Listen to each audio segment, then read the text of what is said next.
The Dark Scrolls. No one remembers exactly when the first whispers began. Some say it was in the damp corridors beneath the ruined palace, where the stones sweated and the shadows pulsed as if alive.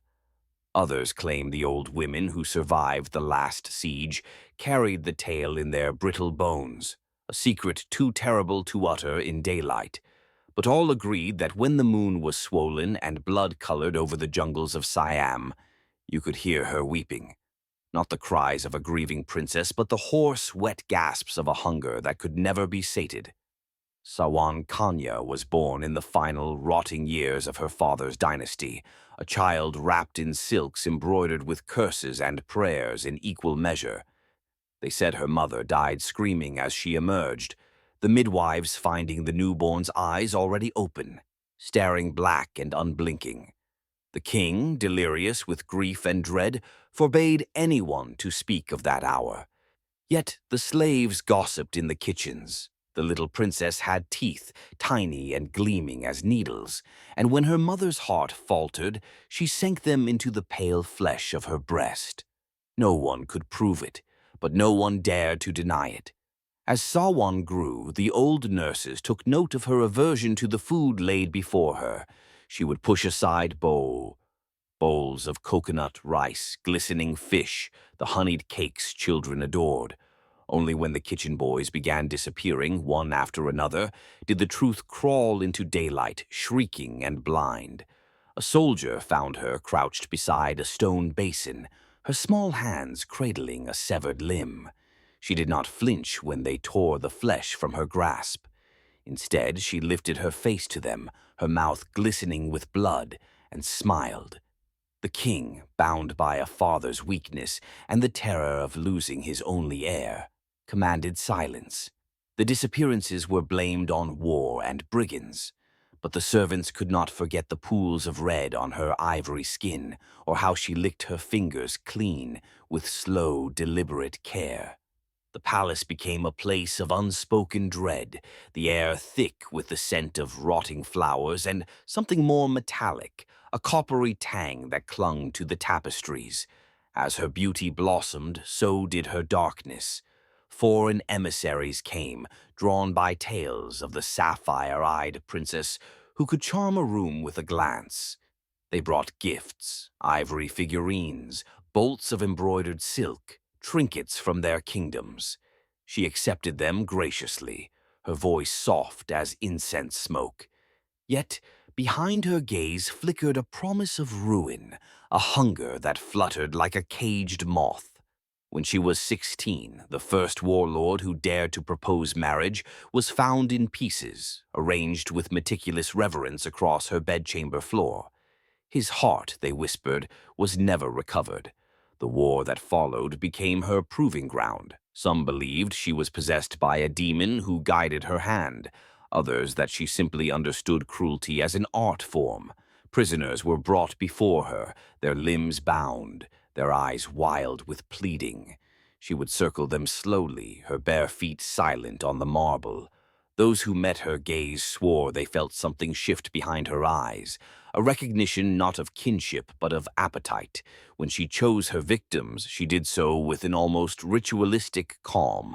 The guards would carry the wailing men to the lower chambers, where the air was dank and the walls were slick with condensation, or perhaps with something far worse. There the princess would begin her feast. Eyewitnesses spoke of the sounds, the delicate tearing of skin, the low, ragged moans that faded to a hush as she fed. It was said she preferred the liver, warm and tender in her hands, and that she could consume it while the heart still beat. The horror of it did not deter her father. His mind had cracked under the weight of defeat and shame, and he clung to her as the last remnant of his legacy. The court adapted to her abominations as one adapts to plague or famine, helplessly, numbly, without the luxury of hope. As word spread, the neighboring kingdoms trembled. Mothers threatened disobedient children with her name. Mercenaries crossed themselves before advancing on the palace, knowing that capture meant not simply death, but consumption. Her legend became a weapon more potent than any blade. Even as her father's realm crumbled, Sawan Kanya's power grew, nourished by terror and the dark satisfaction that lit her face when she tasted human flesh. One night, during the siege that would end her dynasty, a small band of soldiers breached the walls. They moved silently through the courtyards where statues loomed in grotesque poses. In the main hall, they found her throne, draped in funeral cloth, the air stagnant with decay. She was not there. Some claimed she had fled into the jungle, that she prowled the darkness, her hunger undimmed. Others insisted she was waiting in the lower chambers, surrounded by the remains of her last victims, her mouth stained red as she whispered ancient words no one dared translate. The soldiers who ventured below never returned. Those who survived the conquest burned the palace to the foundations. For years the land lay in ruins, and no crops would grow. Even now, when the wind is right, travelers say you can hear the sobbing of the dying echo through the ravines, mingled with a girl's soft laughter. Some believe she is still out there, that she will return when the moon swells red once more, her hunger renewed, her legend ready to consume a new generation. They call her the Cannibal Princess. But to those who have seen the darkness behind her eyes, she is something older than royalty, older than human sin. She is the memory of every nightmare that ever slithered through the cradle, the shape beneath the bed that waits for the trembling hand. And she will never ever be sated. In the final days before the fall, her cruelty deepened into something more refined, almost ceremonial. When prisoners were brought before her, she no longer struck immediately. Instead, she would lean close, her breath a perfumed fog laced with the copper tang of her last meal, and she would ask them to speak their names. Those who dared utter a prayer were rewarded with a moment's pity, a swift blade across the throat. But the ones who begged or wept were made to linger. She claimed that fear flavored the flesh, made it tender, almost sweet. Some believed her. Some simply knew she would do anything to prolong their agony. On a night slick with monsoon rain, she ordered the last garrison of her father's soldiers to be shackled in the audience chamber. There, beneath the mural of her ancestors, she began the ritual she called the Last Supper. One by one, she approached them, her face serene, her hands delicate as she carved. It was not mere gluttony, but a devotion, a sacrament of power and desecration. When she pressed a still beating heart to her lips, her eyes rolled back and she shivered as though in ecstasy. The chronicles say the king died that same hour, locked in his private rooms, his ears stuffed with cotton to block out the screams. Some say he suffocated himself. Others whisper that she visited him, that he welcomed her embrace as a final penance. No one knows which ending is true. Perhaps all of them are. When dawn came, the invading army found the chamber empty. Only the blood remained, soaking the stones in a pattern that none dared interpret. They buried the remains in a pit behind the palace, scattering salt and reciting blessings until their voices broke. But no rite could cleanse that place. No fire could scour the memory of her smile.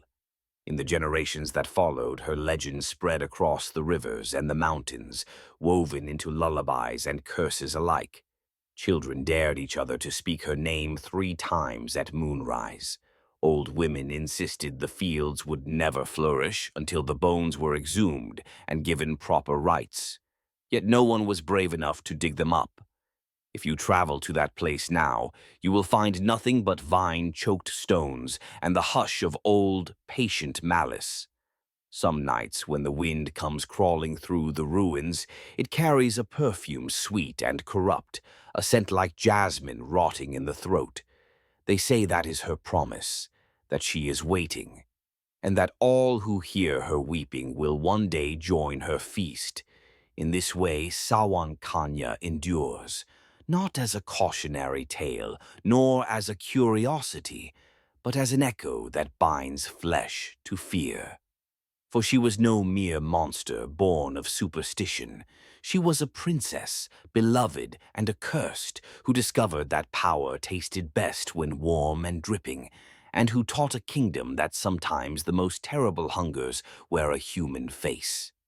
The stories of that final night only deepened with each retelling, as if the darkness within them refused to be contained by a single version. Some chroniclers claimed Sawan vanished in a torrent of blood, dissolving into the stones themselves. Others insisted she simply walked away through the burning gates, barefoot and serene, while the flames parted around her like a supplicant host. But all agreed that her absence did not mean deliverance. It was a postponement, a promise that one day she would return to reclaim what she believed was hers. In the first years after the fall, the survivors of her kingdom refused to speak her name aloud. When the monsoons came, the rivers overflowed their banks and unearthed shallow graves, littering the fields with gnawed bones. Women wept as they gathered the remains of their sons and husbands, but none dared bury them near the palace. The ground itself was considered polluted, stained with the sweetness of her hunger. Crops withered, children sickened, and cattle were born twisted, blind, and bleating. Priests declared it a curse laid by the princess upon all who had dared to oppose her. So they built shrines along the jungle's edge, desperate to appease whatever remained of her spirit. The offerings grew stranger with each season. At first, it was baskets of fruit and folded cloth set beneath crude effigies woven from palm fronds. But when the sickness did not abate, the people began to whisper that Sawan would accept no tribute but flesh. In the hush of night, the desperate crept to the palace ruins, carrying infants in their arms, mouths pressed to tiny foreheads in a final, trembling benediction. None ever returned from those journeys. Come dawn, the jungle would be silent but for the sated hum of insects. No one dared look too closely for signs of what had become of the offerings. As the legend spread beyond Siam, foreign scribes traveled to the ruins, hoping to catalog the truth behind the tales. One was a Portuguese friar whose journals survive in fragmentary form. He wrote of the oppressive heat beneath the collapsed roof beams, of the damp air so thick with decay it felt alive against his skin. On his third night within the broken palace, he dreamed of her. She stood at the edge of his pallet, her long black hair tangled with bright scraps of torn silk. Her eyes were pits of glistening darkness. When he tried to call out, she pressed a finger to his lips, then smiled. He awoke with the taste of copper flooding his mouth. In the morning, he discovered crescent-shaped bruises across his chest, as if small, delicate hands had clutched him in the dark. His companions abandoned their expedition at once, convinced the princess herself had marked him. They returned to their ships without collecting a single artifact. Those who remained in the region came to believe that Sawan did not merely haunt the palace.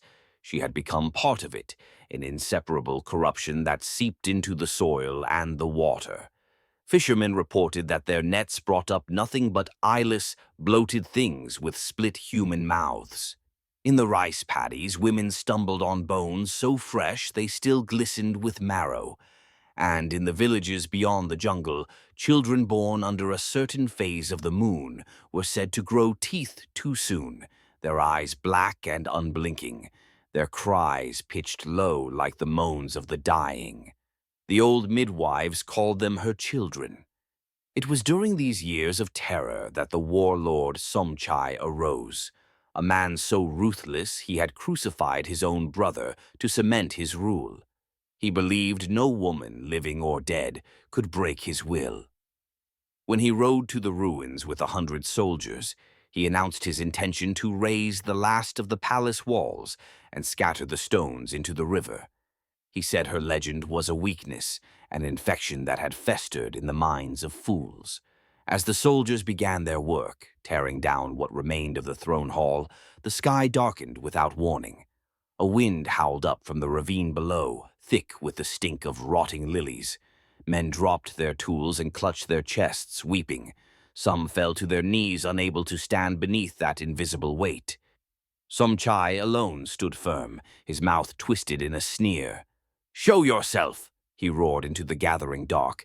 "If you are more than a ghost, if you are more than a tale to frighten children, come and face me." It is said she obliged. Witnesses claimed the shadows behind the shattered columns thickened, congealing into the shape of a slender woman. Her skin was not the pale ivory of the old paintings, but the sickly, translucent pallor of something that had forgotten how to be alive. Blood clung to her lips, dripping slowly down her throat. As she stepped into the failing light, the soldiers cried out and fled, stumbling over each other in their terror. Only Somchai remained, his sword raised in defiance. She tilted her head, studying him with an expression of gentle curiosity. Then she opened her mouth wider than any human jaw should ever stretch, and he knew in that instant that nothing he had conquered could compare to the ruin she would make of him. They found what was left of him at dawn, arranged carefully upon the dais. His heart was missing, his face was untouched, the eyes frozen wide in the final instant of horror. After that, no one attempted to reclaim the palace again.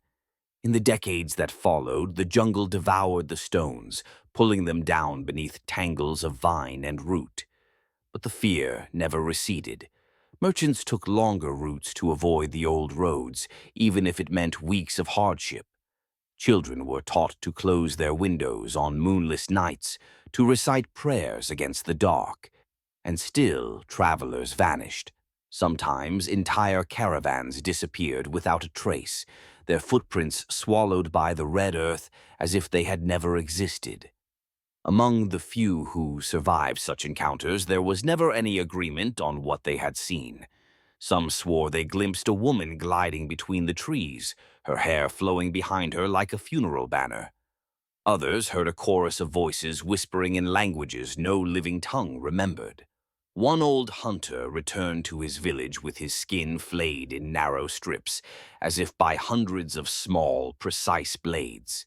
He did not survive long enough to describe what had done it.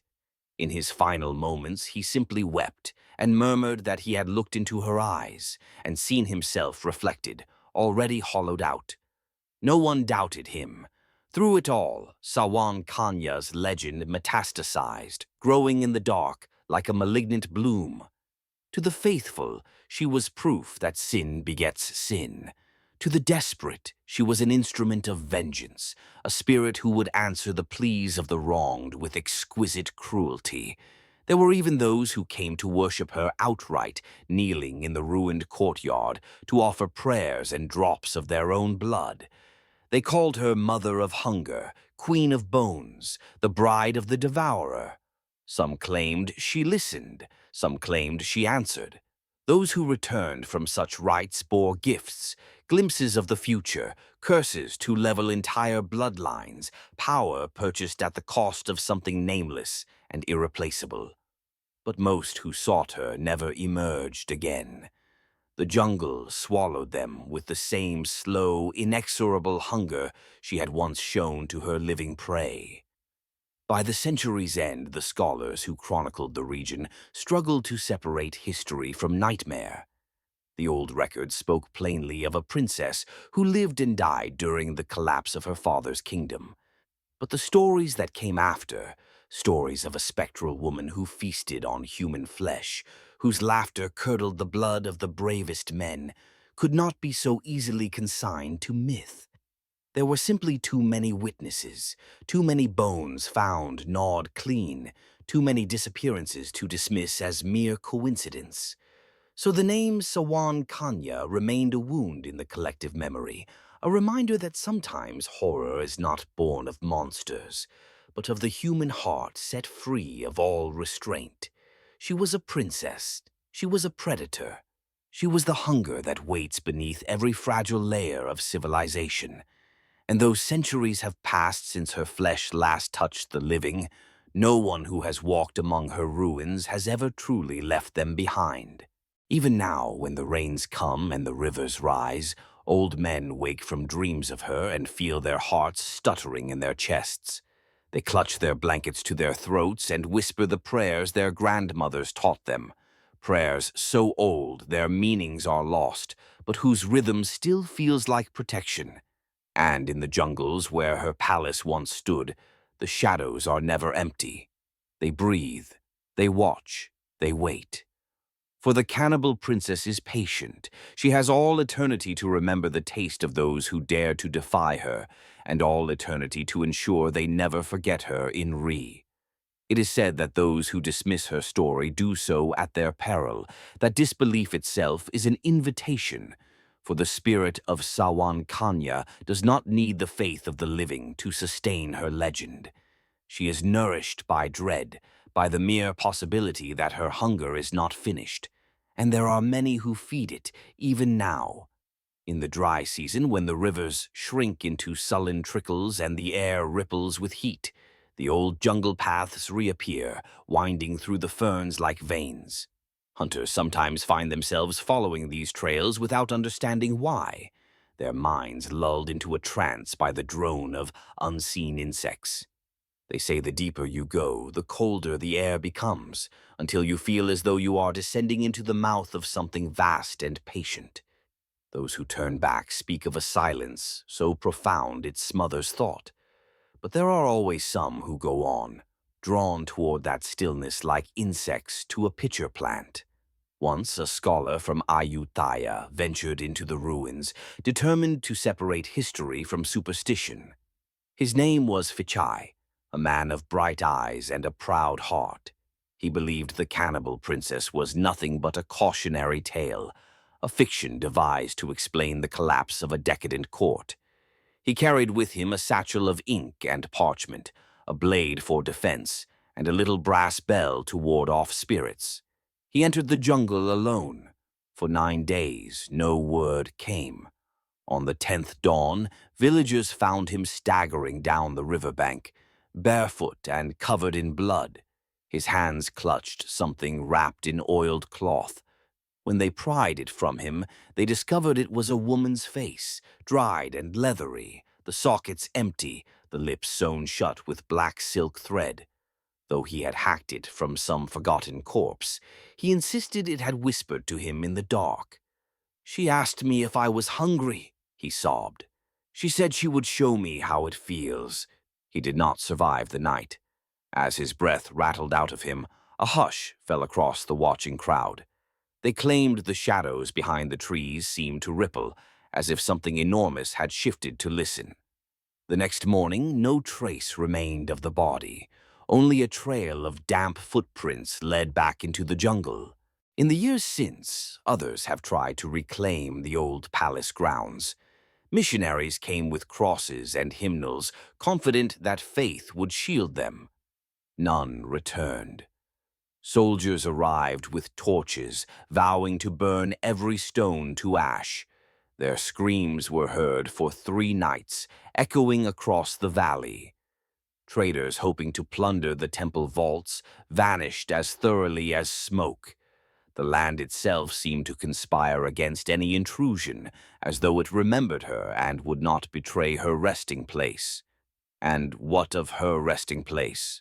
Some insist it lies beneath the shattered throne room, behind a hidden panel that only opens when the moon is at its fullest. They say the chamber beyond is a perfect circle, lined with the bones of her victims, so many that the walls themselves appear to ripple with grinning skulls. At the center stands a dais carved from black teak, polished to a mirror sheen by the passage of countless feet.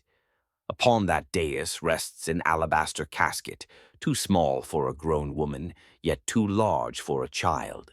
If you stand beside it, the air smells of wilted jasmine and something darker, the iron tang of fresh blood. And if you listen carefully, you can hear the faint, wet rasp of breath within. Few who claim to have glimpsed that chamber survive long enough to tell their tale. Madness takes most of them. They babble of a voice that curls around the mind like smoke, promising the end of hunger. A voice that says all flesh is kin to her, that in the end every heart will beat for her table. There are those who believe she was never merely human, that her birth was the last inevitable consequence of an unbroken chain of cruelty stretching back across generations. Her mother, a queen whose hands were stained with the blood of rivals. Her father, a king who choked his own brother to death over a silver cup. All the sins of her ancestors distilled into a single, perfect vessel, one that could no longer distinguish between love and consumption.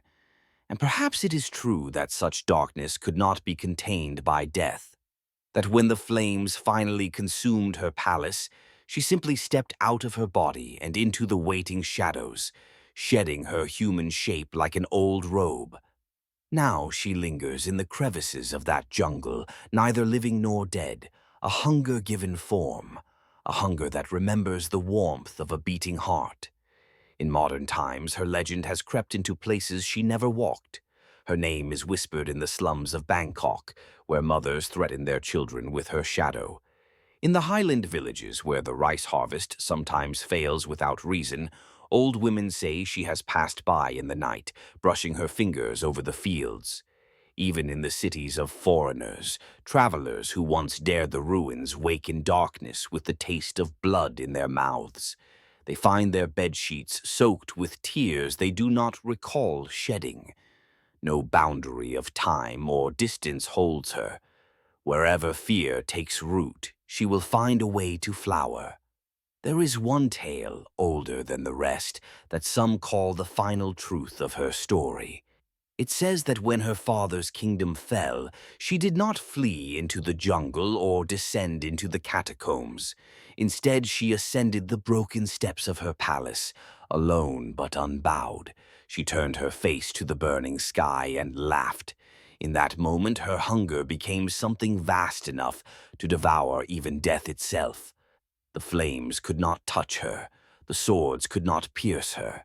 She simply stepped into the churning darkness beyond the veil and became legend.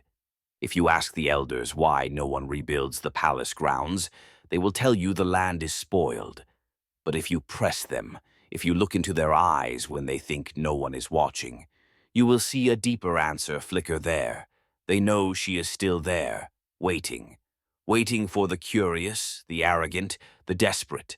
Waiting to remind the living that the most terrible monsters are not born in darkness but carried inside us, waiting only for permission to feed.